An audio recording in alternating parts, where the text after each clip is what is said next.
پھر پورے قبیلے کے لوگ آ کر کے اس خاتون سے یعنی حضرت حاجرہ سے اجازت طلب کیا کہ ہمیں یہاں پہ رہنے کا موقع دیا جائے، ہم یہاں پہ بسنا چاہتے ہیں، یہاں پہ اپنا قیام کرنا چاہتے ہیں۔ حضرت حاجرہ نے انہیں اجازت دی۔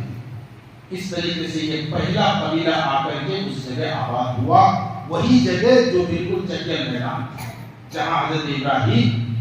اپنی فیملی کو چھوڑ کر کے گئے تھے۔ پہلا قبیلہ بنو جرہم کا، یمن کا یہ قبیلہ آ کر کے آباد ہوا۔ پھر اس قبیلے کی نسل آگے بڑھی اور چلتے حضرت اسماعیل علیہ السلام جوان ہوئے۔ جب جوان ہوئے تو حضرت اسماعیل علیہ السلام کا نکاح اسی قبیلے بنو جرہم کی ایک لڑکی سے نکاح ہوتا ہے،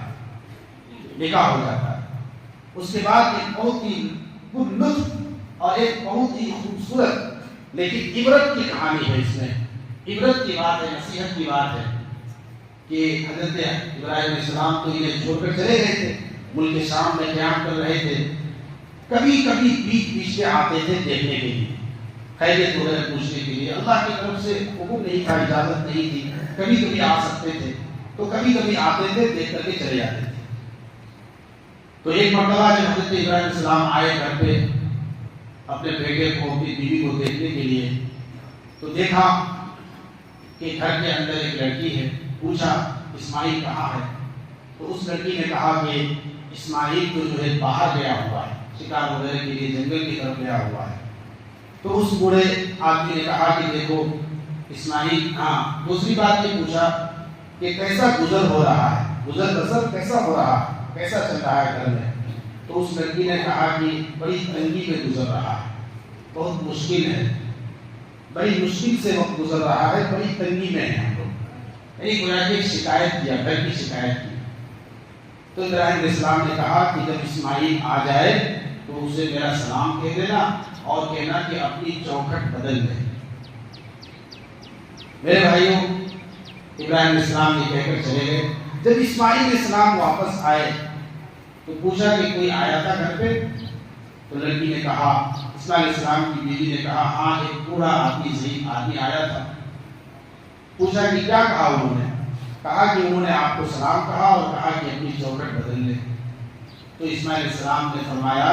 کہ دراصل وہ بوڑھا آدمی کوئی اور نہیں، وہ میرے ابو جان تھے، اور انہوں نے جو یہ کہا ہے کہ اپنی چوکھٹ بدل لے، اس کا مطلب یہ ہے کہ میں تجھے طلاق دے دوں، کیونکہ یہ لڑکی، یہ بیوی جو ہے یہ نافرمان تھی، یہ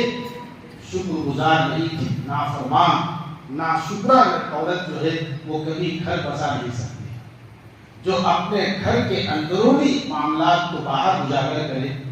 گھر کی چیزوں کو باہر لوگوں کے سامنے بیان کرے، گھر کی باتوں کو باہر لوگوں کے سامنے اس کو ظاہر کرے، شکایت کرے، وہ اپنے گھر کو برباد تو کر سکتی ہے، آباد نہیں کر سکتی۔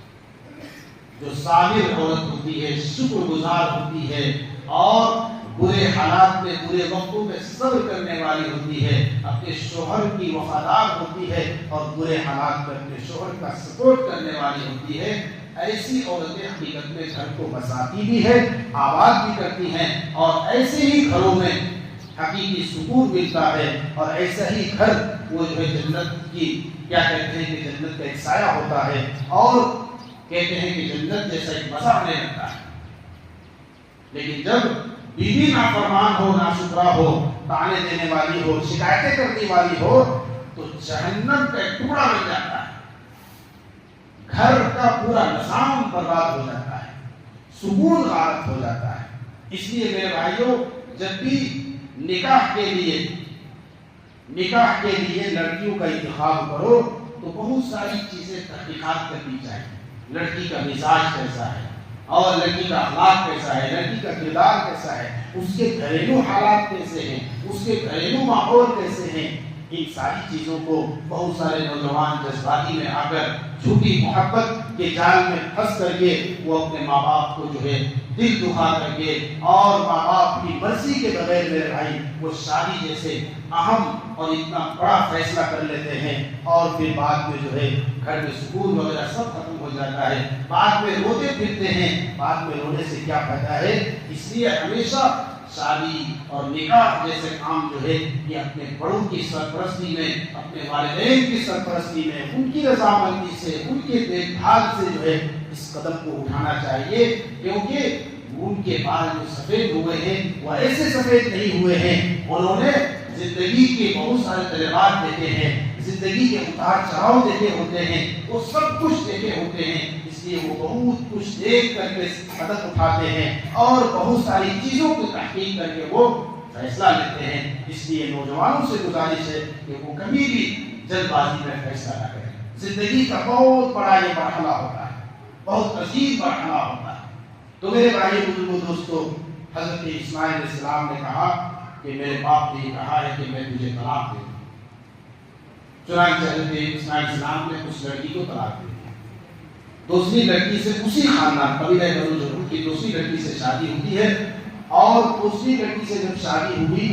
تو پھر حضرت ابراہیم علیہ السلام ایک مدت کے بعد دوبارہ ملنے کے لیے آئے۔ جب ملنے کے لیے آئے تو اس بار بھی اسماعیل علیہ السلام گھر میں موجود نہیں تھے۔ تو پوچھا کہ اسماعیل کہاں گئے؟ تو وہ لڑکی کہنے لگی کہ باہر گئے ہوئے۔ تو انہوں نے دوسرا سوال کیا کہ گھر میں کیسا چل رہا ہے، گزارا کیسا ہو رہا ہے؟ تو اس لڑکی نے اللہ کا شکر ادا کیا، کہا الحمدللہ، اللہ جس حال کے لیے رکھا ہے بہت اچھا ہے، بہت اچھا چل رہا ہے، شکر ادا کیا اس نے۔ تو حضرت ابراہیم علیہ السلام نے کہا جب اسماعیل آ جائے تو ان سے میرا سلام کہنا اور یہ کہنا کہ اپنی چوکھٹ کی حفاظت کریں۔ پہلی مرتبہ کہا تھا اپنے چوکھٹ کو بدل لیں، اس بار ابراہیم علیہ السلام نے نصیحت کی کہ اپنے چوکھٹ کی حفاظت کریں۔ جب اسماعیل علیہ السلام واپس آئے گھر میں تو پوچھا کون آیا تھا؟ کہنے لگے کوئی ضعیف آدمی، کوئی برے آدمی آئے تھے۔ کیا کہا؟ سلام بھیجا ہے اور انہوں نے کہا کہ اپنی چوکھٹ کی حفاظت کرے۔ اسماعیل علیہ السلام نے اس بات کی وضاحت کی کہ وہ ضعیف آدمی دراصل میرے ابو جان تھے، اور انہوں نے یہ کہا ہے کہ اپنی اس بیوی کو اپنے پاس رکھو، اس کو چھوڑنا نہیں، اس کی قدر کرو، اس کی حفاظت کرو، اس کو سنبھالے۔ یہ شکر گزار بیوی ہے، یہ فرما بردار ہے۔ بہرحال میرے بھائیوں بزرگوں دوستوں، سلسلہ اسی طریقے سے آگے چلتا رہا، اور پھر حضرت ابراہیم علیہ السلام جو ہے آخری عمر کو پہنچ جاتے ہیں، اسماعیل علیہ السلام بھی جوان ہو جاتے ہیں۔ پھر اللہ تبارک و تعالیٰ کی طرف سے بہت بڑا حکم آتا ہے کہ بیت اللہ کی تعمیر کرو۔ وہی بیت اللہ جو طوفان نوح میں منہدم ہو چکا، جس کے نشانات مٹ چکے تھے اور جو بالکل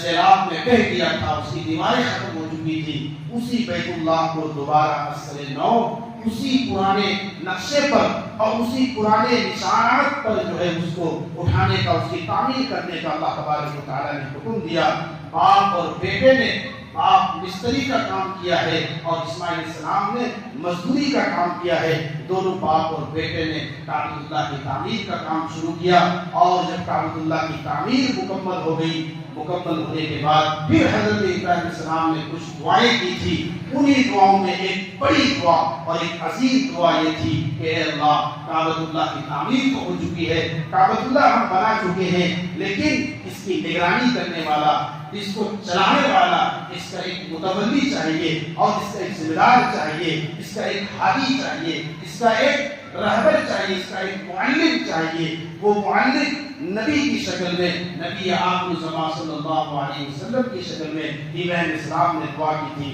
ربنا وابعث فیہم رسولا منہم، اے ہمارے پروردگار، آپ جو ہے اپنے آخری نبی کو ہماری نسل میں بھیج دیجیے۔ یہ دعا کی حضرت ابراہیم علیہ السلام۔ حضرت ابراہیم علیہ السلام سے اللہ تبارک و تعالیٰ نے بڑی بڑی آزمائشیں دی، بڑے بڑے امتحانات دیے۔ آپ سب کو پتا ہوگا کہ ابراہیم علیہ السلام پر وہ وقت آیا کہ نار نمرود میں، نمرود کی آگ میں کود پڑو۔ ابراہیم علیہ السلام بے خطر آگ میں کود پڑے۔ ابراہیم علیہ السلام سے کہا گیا اپنے گھر والوں کو، ماں باپ کو چھوڑ کر کے ہجرت کر جاؤ، گاؤں کو، بستی کو، ماں باپ کو، سب کو چھوڑ کر کے چلے گئے۔ کہا گیا کہ اپنے لفظ جگر کو اللہ کے راستے میں قربان کر دو۔ اس حکم کے لیے بھی تیار ہو گئے۔ یعنی جو اللہ کی طرف سے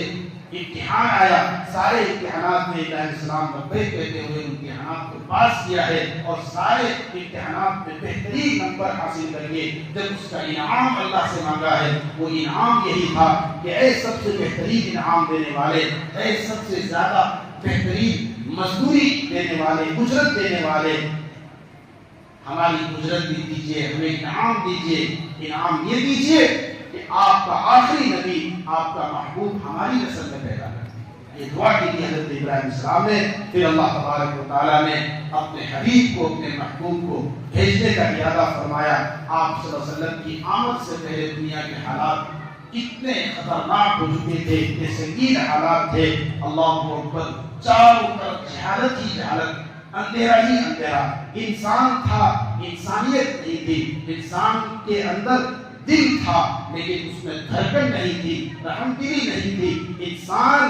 جانور سے بھی بدتر بن چکے تھے، خودخواہ جو ہے جانور سے بھی بدتر بن چکے تھے، رحم دلی، خیر خواہی، انسانیت نام کی کوئی چیز نہیں تھی۔ جو مضبوط ہوتے تھے وہ اپنے کمزوروں پر جو ہے ظلم کیا کرتے تھے، اور یتیموں کا حق لوٹا جاتا تھا، ماں تھی اس کا احترام نہیں تھا، بیوی تھی اس کی عزت نہیں ہوتی تھی، بیٹیاں تھی قابل رحمت نہیں تھی، باپ ہوتا تھا لیکن اس کا احترام نہیں ہوتا تھا، سب کچھ تھا لیکن ہمدردی اور انسانیت نہیں تھی۔ میرے بھائیوں، انسانیت سسک رہی تھی، تڑپ رہی تھی، بلک رہی تھی، اور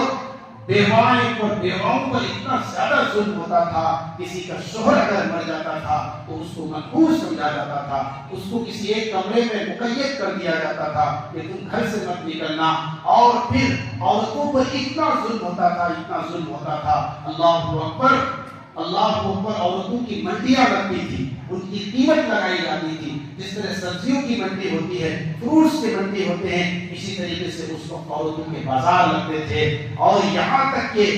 کسی کے گھر میں اگر بچی پیدا ہوتی تھی، بیٹی پیدا ہوتی تھی، بیٹیوں سے اتنی نفرت تھی کہ وہ زندہ زمین میں اس کو دفن کر دیتے تھے۔ اللہ اکبر، کسی کو اگر یہ خبر سنائی جاتی تھی کہ تمہارے گھر میں بیٹی پیدا ہوئی ہے تو وہ بالکل نڈھال ہو جاتا تھا، وہ ٹینشن سے اس کا چہرہ پیلا ہو جاتا تھا، سیاہ ہو جاتا تھا، ایسی حالت تھی۔ میرے بھائی بزرگوں، دوستو، گویا کہ مطلب ہر ایک کو یہ انتظار تھا کہ کوئی ایک مسیحا آئے، کوئی ایسی شخصیت آئے جو انسان کو انسان بنائے، انسان کو انسانیت کی تعلیم دے، اور جو اس اندھیرے کو، اس ظلمت کو، اس تاریکی کو دور کرے۔ میرے بھائیوں، پھر وہ دن آ گیا، اللہ تبارک و تعالیٰ کو رحم آیا، انسانیت پر رحم آیا، اور اللہ رب العزت نے اپنے محبوب کو بھیجنے کا پروگرام بنایا، اور آپ صلی اللہ علیہ وسلم کی آمد سے پہلے بڑی بڑی تیاریاں ہوئی، اور پھر ربیع الاول کا مہینہ، 12 ربیع الاول یا 8 ربیع الاول، 9 ربیع الاول، بہت سارے اختلاف ہیں، لیکن یہ بات تو طے ہے کہ ربیع الاول کا مہینہ تھا، پیر کا دن تھا، صبح کا سہانا وقت تھا، اور مکہ المکرمہ کا شہر تھا، بالکل کعبۃ اللہ کے قریب، آمنہ کے آنگن میں اللہ تبارک و تعالیٰ نے اپنے محبوب کو بھیج دیا، اپنا سدا بہار پھول کھلا دیا، جس کے آنے سے زمانہ بالکل زمانوں میں بہار آ گئی، جس کے آنے سے ظلمت دور ہو گئی، جس کے آنے سے اندھیرا ختم ہو گیا، چاروں طرف نور ہی نور پھیل گیا، نبوت کا نور، وہ رسالت کا نور، وہ ہدایت کا نور، وہ ایمان کا نور، وہ ایمان کی روشنی چاروں طرف پھیل گئی، جس نے آ کر کے ہمیں انسان کو صحیح معنوں میں انسان بتایا۔ میرے بھائیوں، بزرگوں، دوستو، آپ صلی اللہ علیہ وسلم کی بعثت انسانیت پر اللہ کی طرف سے بہت بڑی نعمت ہے۔ آج ہم اگر بھائی کو کوئی پہچان رہا ہے، اپنی بہن کو یہ پہچان رہا ہے کہ یہ میری بہن ہے، اگر ہم اپنی بیٹی کو پہچان رہا ہے کہ یہ میری بیٹی ہے، یہ میری ماں ہے، یہ میری بیوی ہے، تو یہ رسول اللہ صلی اللہ علیہ وسلم کا دین ہے، یہ رسول اللہ صلی اللہ علیہ وسلم کے جو ہے نور نبوت، اور آپ صلی اللہ علیہ وسلم کی جو ہے رسالت کی جو ہے روشنی کا جو ہے یہ دین ہے کہ آپ صلی اللہ علیہ وسلم کی اس روشنی سے، اس نور سے ہمیں یہ فرق سمجھ میں آیا کہ ماں کیا ہے، بیٹی کیا ہے، بیٹا کیا ہے، اور اسی طریقے سے بھائی کیا ہے۔ ورنہ انسانیت مٹ چکی تھی، اور رشتوں کا احترام مٹ چکا تھا، رشتوں کا فرق ختم ہو چکا تھا۔ ایسے حالات آ چکے تھے کہ باپ کے مرنے کے بعد اپنی ماں سے لوگ شادی کر لیتے تھے، ایسے حالات آ چکے تھے۔ چھوٹی چھوٹی باتوں پر اتنی زبردست لڑائیاں چلتی تھی کہ صدیوں تک لڑائیاں جاری رہتی تھی، چھوٹی چھوٹی باتوں پر نفرت، عداوت، ظلمت، چاروں طرف تعصب، عناد بالکل پورے جوش پر تھا۔ ایسے موقع پر اللہ کے رسول صلی اللہ علیہ وسلم تشریف لائے اور انسانوں کے اندر ہمدردی کو جگایا، انسانوں کو انسانیت کی تعلیم دی اور ایک انسان کو صحیح معنی میں انسان بنایا۔ میرے بھائیوں، ہمارے لیے صرف ربیع الاول کا مہینہ ربیع الاول نہیں، ایک مومن کے لیے ہر لمحہ ربیع الاول ہے کہ ہمیں آپ صلی اللہ علیہ وسلم کی صحیح معنوں میں اتباع کرنا ہے۔ یہ عشق رسول نہیں ہے، یہ محبت رسول نہیں ہے کہ خاص دن میں ہم رسول اللہ کے نام پر جشن منا لیں اور رسول اللہ صلی اللہ علیہ وسلم کے نام پر جلسے جلوس کر لیں اور پھر پورے سال نبی کی سیرت سے کوئی مطلب نہیں، نبی کے دین سے کوئی مطلب نہیں، نماز سے کوئی مطلب نہیں، سنتوں سے کوئی مطلب نہیں۔ یہ سچا عاشق نہیں ہو سکتا ہے۔ اصل عشق یہ ہے، اصل محبت رسول یہ ہے کہ زندگی میں ہر پہلو میں، ہر لمحہ، ہر گھڑی کھڑی ہمیں رسول اللہ صلی اللہ علیہ وسلم کی پیروی کرنی ہے۔ ہمارا ہر قدم اٹھنے سے پہلے ہمیں یہ سوچنا ہے کہ اس قدم پہ رسول اللہ کی کیا رہنمائی ہے۔ ہمیں ہر بات بولنے سے پہلے یہ سوچنا چاہیے کہ اس بات کو جو ہم بول رہے ہیں کیا اس میں رسول اللہ کی تعلیمات کے خلاف تو ہم نہیں بول رہے ہیں۔ ہمارا ہر عمل، ہر کام، ہر قدم، ہر بول، ہر بات رسول اللہ صلی اللہ علیہ وسلم کی سنت سے ہٹ کر نہیں ہونا چاہیے۔ میرے بھائیو، اگر آپ باپ ہیں تو آپ کے لیے باپ کی حیثیت سے رسول اللہ کی تعلیمات آپ کو کیا کہتی ہے؟ آپ کو رسول اللہ صلی اللہ علیہ وسلم کی سنت اور تعلیمات اس موقع پر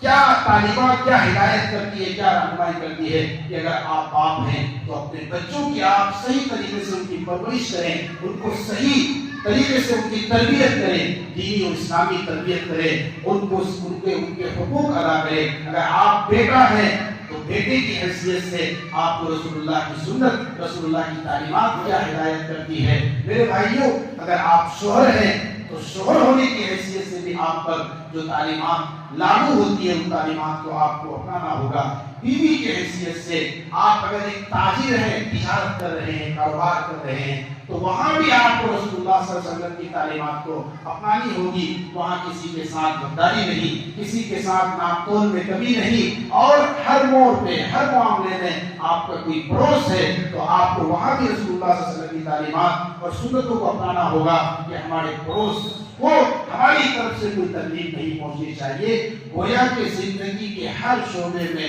ہر پہلو میں آپ اگر رسول اللہ صلی اللہ علیہ وسلم کی لائف کی شریعت کو، آپ کی سنتوں کو، تعلیمات کو سامنے رکھتے ہوئے، مد نظر رکھتے ہوئے زندگی گزار رہے ہیں تو آپ صحیح معنوں میں رسول اللہ کا سچا عاشق ہیں، پکے غلام ہیں، اور آپ انشاءاللہ ثم انشاءاللہ حضور کے ساتھ اور حضور صلی اللہ علیہ وسلم کی معیت میں جنت میں جانے والے بنیں گے۔ لیکن اگر صرف زبان سے دعویٰ ہے، عمل میں حضور کی کوئی سنت نظر نہیں آ رہی ہے، تعلیمات نظر نہیں آ رہی ہے، تو یہ صرف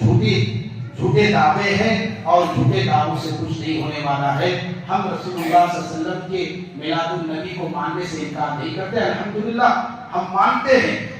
ہم عید میلاد النبی عید نہیں مانتے، کیونکہ عید صرف وہی ہے، یا تو عید الفطر یا عید الاضحیٰ، وہی عید ہے۔ اسلام نے ہمیں وہی عید بتایا ہے، تو اس لیے عید کا کوئی تصور ہی نہیں ہے دین اسلام میں، تو ہی عید ہے۔ لہذا جو تیسری عید بنا رہے ہیں وہ اسلام میں، شریعت میں زیادتی کر رہے ہیں، اپنی طرف سے بڑھاوا کر رہے ہیں۔ رسول اللہ صلی اللہ علیہ وسلم کے عہد نبوت میں، دور نبوت میں 23 سالہ دور نبوت میں 23 مرتبہ آپ صلی اللہ علیہ وسلم کی تاریخ ولادت آئی، لیکن آپ صلی اللہ علیہ وسلم نے کبھی اپنا برتھ ڈے بنایا ہو، کبھی اپنا میلاد بنایا ہو، کبھی صحابہ کو حکم دیا ہو کہ میرا برتھ ڈے مناؤ، میرا میلاد مناؤ، اہتمام کرو۔ 30 سال آپ صلی اللہ علیہ وسلم کی وفات کے بعد 30 سال خلافت راشدہ کا دور رہا۔ حضرت ابوبکر، حضرت عمر، عثمان غنی، علی مرتضیٰ، یہ چاروں خلفائے راشدین 30 سال تک، پورے 30 سال میں ایک بھی ثبوت کوئی پیش کر سکتا ہو کہ ان لوگوں نے اس طریقے سے جشن منایا ہو، میلاد النبی کے نام پر، عید میلاد النبی کے نام پر اس طریقے سے اہتمام کیا ہو؟ بالکل نہیں۔ اس کے بعد 200 سال تک تابعین، تابعین، خیر القرون کا دور رہا ہے، کبھی بھی نہیں، بلکہ یہ بدعت کا آغاز ہوا ہے سن 6 ہجری میں آغاز ہوا ہے۔ 6 ہجری سے پہلے 600 سال تک اس کا کوئی ثبوت نہیں ملتا۔